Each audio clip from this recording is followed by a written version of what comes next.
ঈদের নামাজের পরে সবচাইতে আল্লাহ তাআলার কাছে প্রিয় ইবাদত হচ্ছে প্রাণীর রক্ত প্রবাহিত করে দেওয়া। এবং বিষ্ণু ইসা ইসলাম বলেছেন কিয়ামতের দিন এই প্রাণী তার শিং, তার চামড়া, তার পশম নিয়ে বিশাল সওয়াবের পাহাড় হয়ে দাঁড়াবে। আল্লাহু আকবার। এজন্য হুজ্জাজ বাইতুল্লাহ যারা হজে আছেন, আল্লাহ তাআলা তাদের হজকে কবুল করুন। আমরা যারা কুরবানি করছি, আল্লাহ তাআলা আমাদের কুরবানিকে কবুল করুন। এই কুরবানি এটা হতে হবে হালাল উপার্জন থেকে। ইন্নামা ইয়াতাকাব্বালুল্লাহু মিনাল মুত্তাকিন, তিনি শুধু মুত্তাকিদের পক্ষ থেকে কবুল করেন, হালাল থেকে তিনি কবুল করেন। হারাম দিয়ে বিশাল 5 লক্ষ টাকা দিয়ে আপনি হাটের সবচাইতে বড় গরুটা কুরবানি করেছেন, ওই কুরবানি কশিনকাল আল্লাহ তাআলার দরবারে কবুল হবে।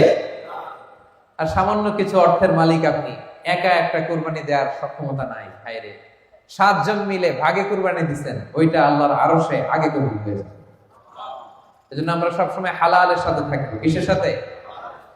হালালের সাথে। হারামের সাথে আমাদের কোনো সম্পর্ক নাই।